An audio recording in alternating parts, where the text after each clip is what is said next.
بسم الله الرحمن الرحيم. معكم عبد الله رخا. معانا النهارده فيديو جديد وهنقارن فيه بين موبايلين من اقوى الموبايلات اللي موجوده في السوق حاليا، سامسونج جالاكسي اس 7 ايدج وال جي في 20. الموبايلين بصراحه من رايي ممتازين جدا، وايا كان الموبايل اللي هتشتريه فيهم مش هيأثر معاك في اي حاجه، لكن اكيد في كل موبايل مميزات وعيوب. في الفيديو النهارده هنعمل مقارنه تفصيليه بين كل حاجه في الموبايلين، علشان لو محتار تشتري نوع الفيديو ده هيساعدك كتير ان شاء الله.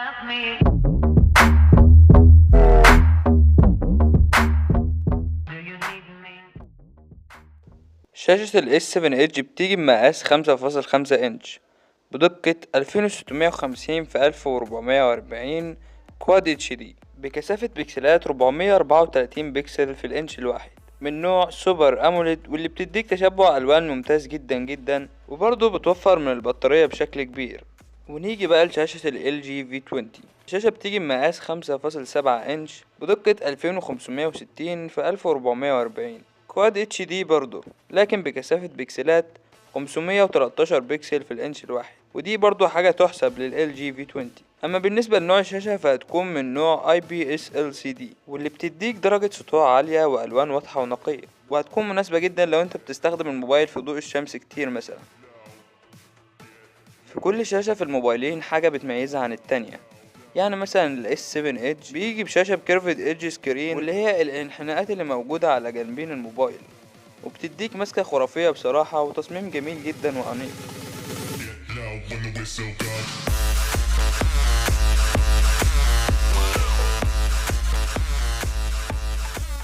اما بالنسبة لل LG V20 فاكيد كلكم عارفين ان في شاشة تانية فوق بحجم 1.2 انش تقريبا، واللي بتديك امكانية انك تحط فيها التطبيقات اللي انت بتستخدمها على طول علشان تقدر توصلها بسرعة. من رأيي العيب الوحيد في الشاشة دي ان هي فوق خالص، والشاشة 5.7 انش، فهيبقى صعب شوية انك تقدر توصلها بايد واحدة، لكن ايا كان انا شايف ان هي حاجة ممتازة جدا.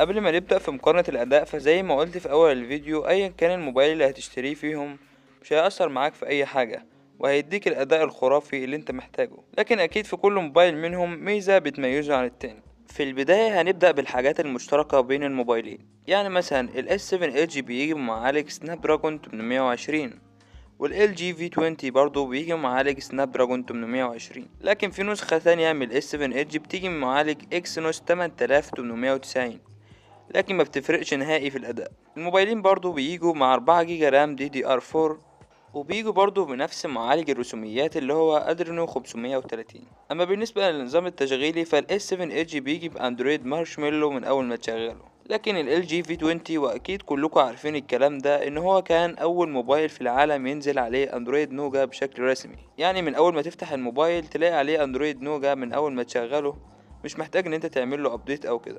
اما بالنسبه لل S7 Edge فحاليا نزل له نسخه الاندرويد 7.0، لكن لسه على النسخه البيتا، والمتوقع ان ينزل له بشكل رسمي في شهر سبتمبر لما يعلنوا عن ال S8 مثلا. طيب اكيد كلكم بتسالوا بعد كل المواصفات دي ايه الموبايل الاحسن في الاداء. من رايي الموبايل الاحسن في الاداء اللي هتكون الواجهه التشغيليه اللي عليه اخف، يعني زي ما انتوا عارفين اكيد في واجهه شغال بيها الموبايل، المواصفات دي بتشغل الواجهه دي، فكل ما تقلت الواجهة بتاعة الموبايل كل ما المواصفات دي ما كانش ليها اي لازمة، لكن كل ما خفت الواجهة بتاعة الموبايل كل ما اداء الموبايل هيكون احسن واكثر سلاسة بالاستخدام، وبرضه هيكون اسرع في التحديثات وكده. فالاس 7 ايدج هيجي بواجهة تشغيلية اسمها تاتشويز، ودي حاليا مش مشابهة نهائيا للروم الخام، لكن سامسونج بتحاول ان هي تخفف الواجهة على قد ما تقدر، برضه زي ما شفنا في التحديث الاخير اللي هو الاندرويد 7.0 اللي هو النسخة البيتا. اما ال LG V20 فبيجي بواجهة تشغيل اسمها LG UX، وبتمشي تصاعديا بقى مع التحديثات، يعني هتبقى LG UX 5.0 LG UX 6.0 وكده. وبرضه من رأيي شايف ان الواجهة بتاعته مش مشابهة خالص للروم الخام، وبرضه LG بتحاول ان هي تخففها على قد ما تقدر. طيب بالنسبة للناس اللي هتسأل هو ايه اللون الموف ده وانت بتحط اي الوان وخلاص، هقولك لا، انا بصراحة ما عرفتش احط له اللون الازرق علشان اخليه كويس او اللون الاحمر عشان اخليه وحش، فقلت احط الموف، وده معناه ان انا اللي مش حابب النظام، لكن في ناس طبعا ممكن تشوف النظام خفيف ومش مؤثر معاها في اي حاجة.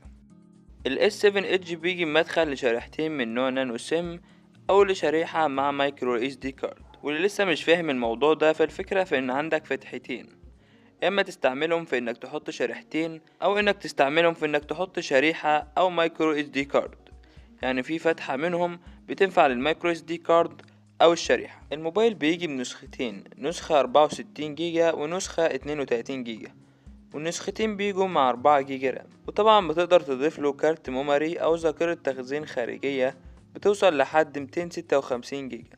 اما بالنسبة بقى لل LG V20 فبيجي بمدخلين برضو، لكن المرة دي هيبقى مدخل لشريحة من نوع نانو سيم، ومدخل للمايكرو اس دي كارد او كارت الميموري، ومفيش مدخل لشريحة تانية وما تقدرش تغيرها بالميموري. الموبايل بيجي بنسختين برضو، نسخة 64 جيجا ونسخة 32 جيجا، والنسختين هيبقوا ب4 جيجا رام DDR4 حسب موقع GSM Arena. لكن لسه لحد دلوقتي ما شفناش النسخة 32 جيجا في السوق العربي او في السوق الاجنبي تقريبا. وبرضو تقدر تضيف له كارت ميموري او ذاكرة تخزين خارجية، لكن المرة دي ممكن تستعمل ذاكرة تخزين خارجية بتوصل ساعتها لحد 2 تيرا، واللي هو بما يعادل 2000 جيجا.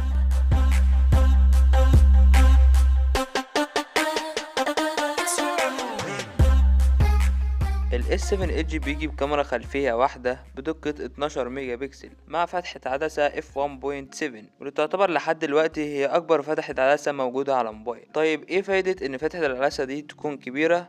هقولك 1.7 دي فتحة عدسة كبيرة جدا، 1.8 1.9 2.0 2.2. الفتحات دي كل ما الرقم بيعلى كل ما الفتحة بتصغر، وكل ما الفتحة بتصغر كل ما الضوء بيكون قليل جدا لما بيقدر يدخل الكاميرا. يعني لما فتحة العدسة بتبقى 1.7 بتكون كبيرة بدرجة كافية ان الضوء يدخل فيها. لو انت بتصور مثلا في الإضاءة الليلية فيعطيك صور افضل، لكن لو بتصور في إضاءة ليلية بفتحة العدسة f2.0 مثلا هتلاقي ان الصورة مش كويسة قوي والنويز فيها بيكون عالي. فمعنى كده ان كاميرا ال S7 Edge هتديك اداء خرافي في الاضاءة المنخفضة وفي الاضاءة العادية. اما بالنسبة لل LG V20 فبيجي بكاميرا خلفية مزدوجة. الكاميرا الاساسية واللي بتديك تصوير بزاوية عادية جدا بتيجي بدقة 16 ميجا بكسل مع فتحة عدسة f1.8، والكاميرا التانية واللي بتديك زاوية اوسع في التصوير.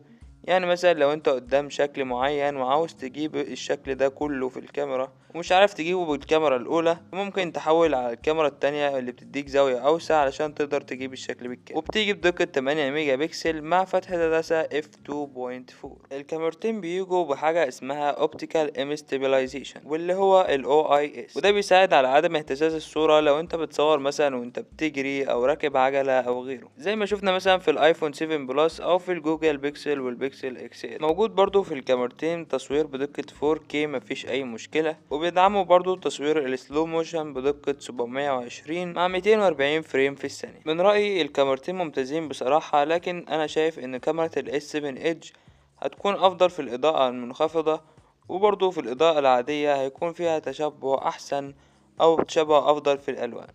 لكن مش معنى كده طبعا ان ال LG V20 كاميرته سيئة ما تقدرش تعتمد عليها، بالعكس كاميرا ال LG V20 من افضل الكاميرات اللي موجودة في السوق حاليا.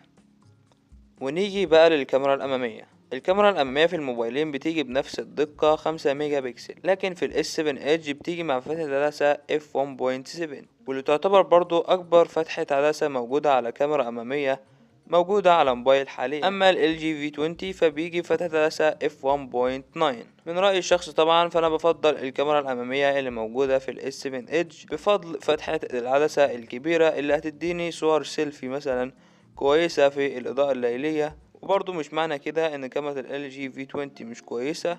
اما بالنسبة للفيديو في الكاميرا الامامية فالكاميرتين بصراحة بيصوروا بدقة خرافية في الفيديو، واللي هي كواد HD او 2160. موجود برضو تصوير بدقة 1080 و 720.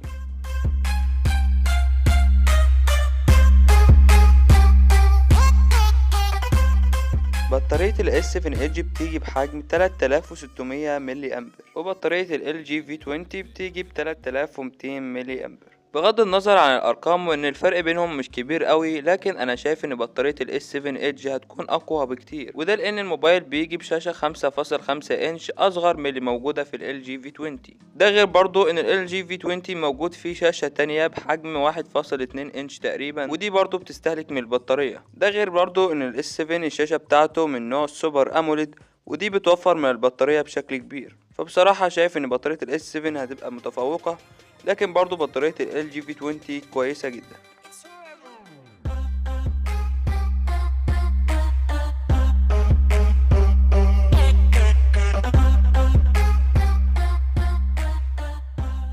LG ركزت قوي في ال LG V20 على النظام الصوتي والتسجيل الاحترافي، يعني اداء الموبايل في تشغيل الصوت او في تسجيل الصوت خرافي بمعنى الكلمة، وتقريبا الموبايل موجود فيه 4 مايكات، ودي حاجة ممتازة جدا. ده غير ان في تطور كبير جدا وانت بتسجل فيديو في ال LG V20، واللي هو انك تقدر تتحكم في درجة الضوء اللي داخله الفيديو او مستوى الصوت اللي داخل الفيديو. دي حاجة ممتازة برضو، قليل قوي لما بنشوفها على اي موبايل. اما بالنسبة لل S7 Edge فاكيد الشاشة الكيرفد اتش سكرين اللي هي الشاشة المنحنية دي من اكبر المميزات اللي موجودة في الموبايل، وبرضو الموبايلين فيهم مدخل السماعات 3.5 مفيش اي مشكلة. وبس دي كانت كل حاجة بالنسبة لمقارنة النهاردة. لو عجبتك المقارنة ما تنساش تعمل لايك، واكيد تشترك في القناة عشان تشوف فيديوهاتنا اللي جاية. ما تنساش برضو تعمل لايك على البيج بتاعت الفيسبوك بتاعتي، هسيب لكم الرابط في الديسكريبشن تحت. بنزل هناك برضو مقارنات لموبايلات تانية واخر الاخبار التقنية، وباخد رأيكم في حاجات وكده. بشكر كل اللي شاف الفيديو للاخر. سلام.